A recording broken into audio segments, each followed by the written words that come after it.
In North Korea, loyalty isn't something you feel, it's something you pay for. Today's witness served as a mid-level government official who watched his country turn patriotism into a competition, forcing families to choose between feeding their children and proving their devotion to the state. He gave away a month's worth of food, watched his neighbor get arrested despite years of perfect compliance, and finally asked the question that changed everything: what kind of country is this for my children? This is his story of escape and the moment he realized loyalty had become a leash. If these stories matter to you, please subscribe and hit the notification bell. Your support helps us bring these untold stories to light. Together, we can be a voice for those who cannot speak. Honestly, this isn't easy to talk about. At the time, I was living in a small county town in North Pyongan province. I won't name the place. There are still people there. I was a mid-level official in a county-level agency. Not high, not low, somewhere in between. My job was to receive directives from Pyongyang and pass them down the chain. Those of you who've lived it know what that means. Being a cadre in North Korea looks like privilege from the outside. It wasn't. Orders came down from above, you followed them, no questions. Grievances came up from below, you buried them. Squeezed from both ends. A human sandwich. My wife and I grew up in the same neighborhood. We married young, had 2 kids, a 10-year-old daughter and an 8-year-old son. Our home was small, but by local standards, we weren't doing badly. The memory of when rations actually came through was still fresh enough to feel real. It was early February. In North Korea, February means the founding of the Korean People's Army Day. And Army Day means one thing: Jong-un Maipung, the patriotic campaign to support the military. Households were expected to collect daily necessities: underwear, gloves, socks, and deliver them to military units. Think of it as a state-run troop support drive. In past years, it had been a formality. You gave a few items, attended the ceremony, went home. Nobody looked too closely at who gave what. That year was different. I walked into the office that morning and found people clustered in the hallway, whispering. Faces I passed every day without a second thought looked tight, like students the night before a major exam. That family sent a cow. The words drifted down the hallway, quiet but unmistakable. A cow. Not gloves. Not underwear. A living animal. Something shifted in my gut. I looked around. Everyone wore the same expression: jaw set, eyes down, each person running their own private calculation. That evening, I told my wife. She went quiet for a long time. Then, softly, what should we give? That question circled in my head all night. Sleep wouldn't come. February wind pushed against the window. I pulled the blanket tighter and lay there, mind churning. Something was starting. I couldn't name it yet, but I felt it. In North Korea, rumors work differently than official news.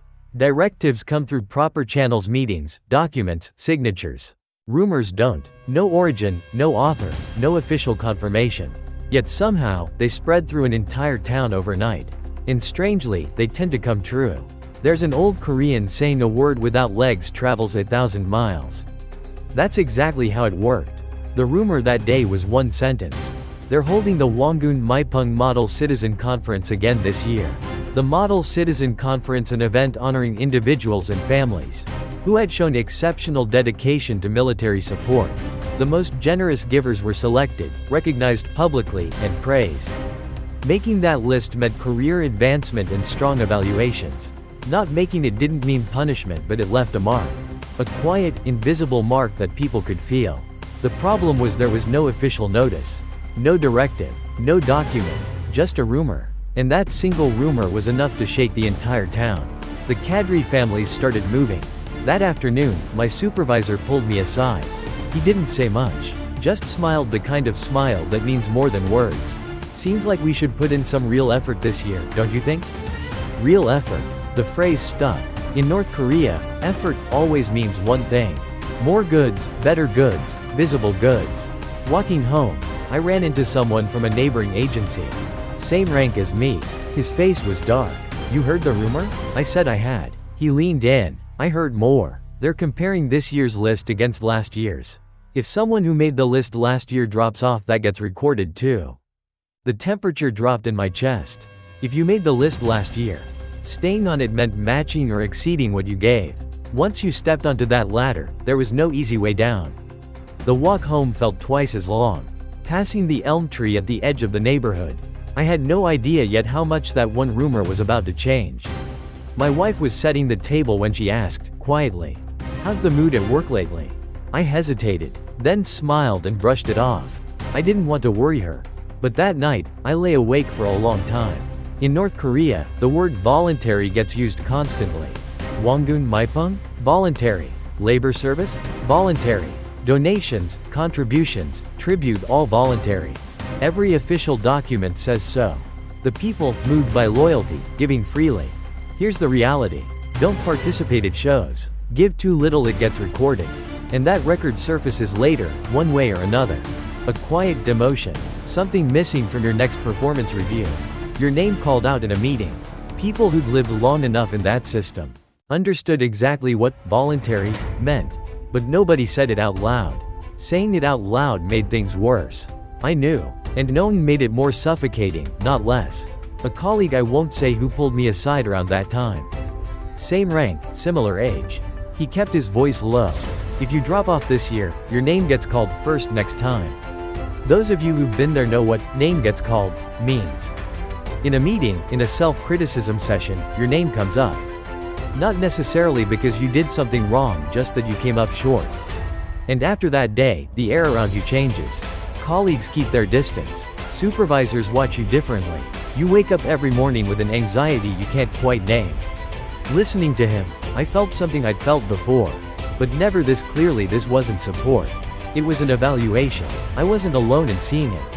Anyone with enough years in that system could read it. The real meaning hiding behind the word voluntary. But no one spoke it. Not ever. Those of you who lived through the Japanese colonial period, you remember the Gonchul grain seizures. They called it cooperation. You knew what happened if you refused. What I was living had the same shape. The same hollow silence around a compulsion no one could name. That evening I walked through the house and found myself pricing things. That item, what would it fetch? That one, could we part with it?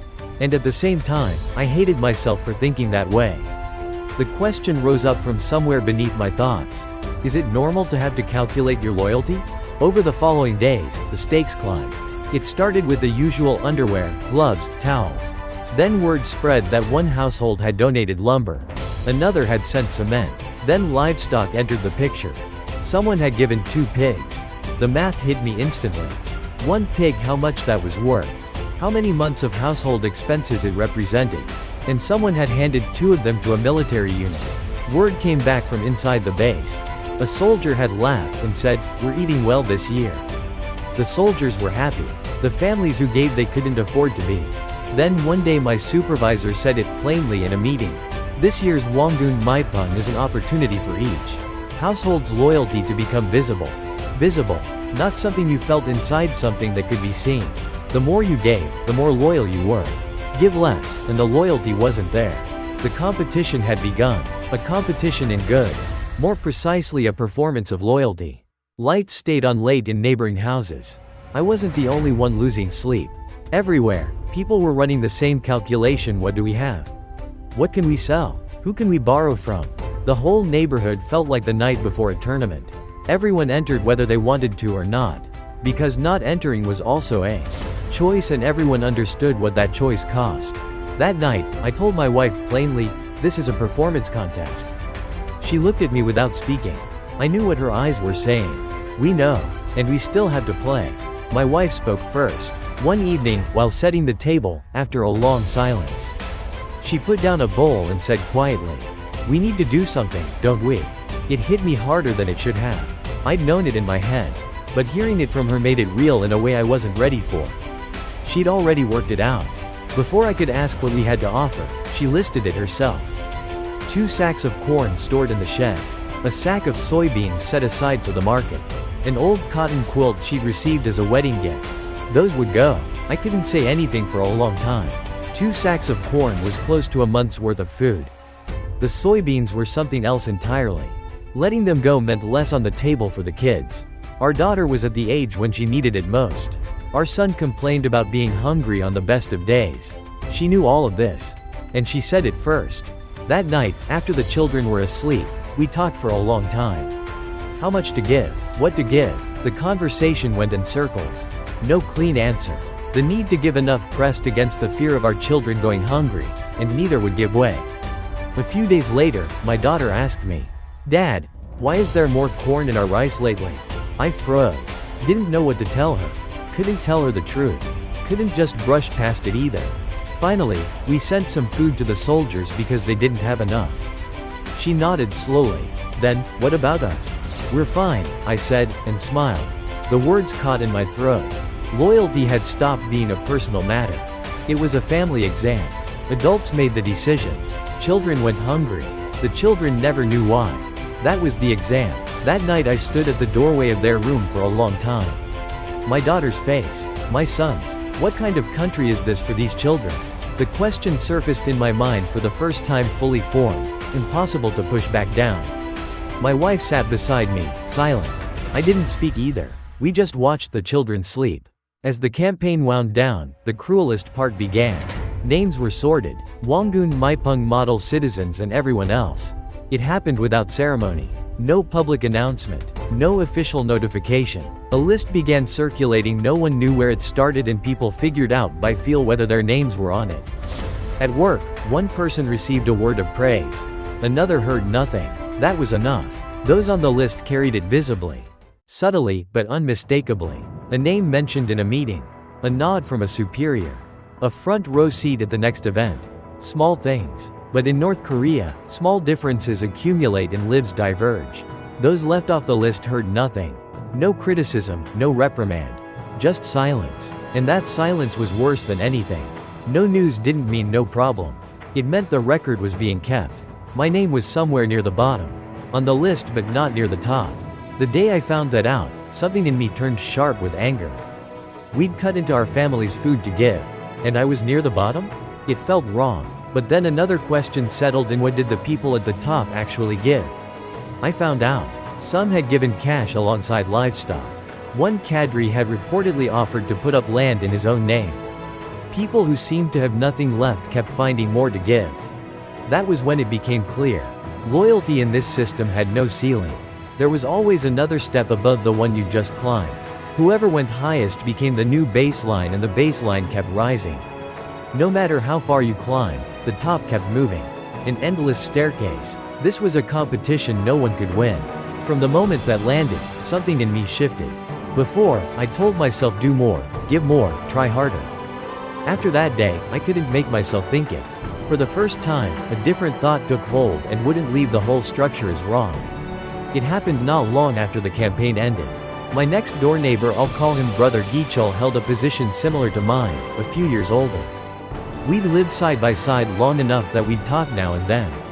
Steady, quiet, the kind of man who did what was asked without complaint. He'd given generously that year. Every year, in fact. His name had appeared on the model citizen list year after year. The picture of visible loyalty. One morning, he didn't come to work. At first I thought he was sick. But a day passed. Then two. I went to his house. His wife cracked the door open, looked at me with a blank face, and closed it. She didn't want to talk. The look in her eyes said everything. Those of you who've lived in North Korea know what that means. He hadn't called in sick. He'd been taken. What I heard later, an old matter had resurfaced. Something from years back. A reinvestigation had started, and his name came up. I never got the details. But I understood it had nothing to do with loyalty campaigns or military donations. It was something old, buried, now dug up. A colleague said to me quietly, "Didn't he give a lot this year?" I didn't answer. He had. His name was on that list. Every year, without fail. And none of it, not one gesture, not one sacrifice, had shielded him. It hadn't shielded him. No, that's not quite right. It was never meant to shield anyone. Loyalty wasn't a shield. It was a leash. A leash you fastened around your own neck to make yourself easier to hold. The more you gave, the shorter it got. The shorter it got, the tighter it pulled. That evening I walked past my usual stop and kept going. Out to the edge of town and back. The cold came at my face in waves.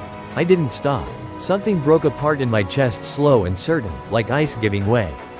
The belief that this system would protect me. The belief that loyalty bought safety. Both gone, by the time I walked through my front door. Whether the Model Citizen Conference actually took place that year, I honestly can't say. I heard there was some kind of ceremony. That some people received recognition somewhere. That was all I got. Who received it? Where it happened, none of that reached me. The event existed. It was just very far away. What remained was clear. People were poorer. Families who'd given to the military came out the other side with less. Around that time, market prices crept upward. Some said it was because people had to buy back at the market what they'd already given away. There was a bitter irony to it. Give it to the army, then pay to get it back. The military units were still short. One campaign couldn't fill what years of neglect had emptied. Next year the drive would come around again, and people would give again. And the competition would be fiercer. If your name made the list this year, you had to match it next year. If it didn't, you had to make up the gap. Either way, the answer was the same: give more. I started thinking quietly. After what happened to Brother Gichul, after I understood that loyalty wasn't protection, I began to see the world around me differently. When you know you can't win the game, what does a person do? That question followed me everywhere, low and persistent. My wife and I talked through long nights, more than once. At first she was frightened. Of course she was. So was I. Defection meant risking death if caught. And even if you made it, there was no coming back. Failure could destroy the whole family. But staying meant being slowly dismantled. We both knew it. One night she said, "Shouldn't we at least give the children a chance to live in a different world?" That was when I knew. It was decided. The person telling you this story is someone who started over after that night. The day I set foot on South Korean soil, the first thing I felt wasn't some grand rush of freedom. It was just this: I want these children to grow up here. The people I left behind still visit me in my thoughts. Same blood, but our words have drifted apart. The way we carry ourselves has changed. Years have passed between us. Even so, I believe someday this land will be one again. And I hold on to the hope that those of you from that generation will still be here to see it. Loyalty must never become a competition. In a country where people live with dignity, no one should have to purchase their survival with tribute. That's what those years carved into me. And that is what I wanted to share with you today. Thank you for listening.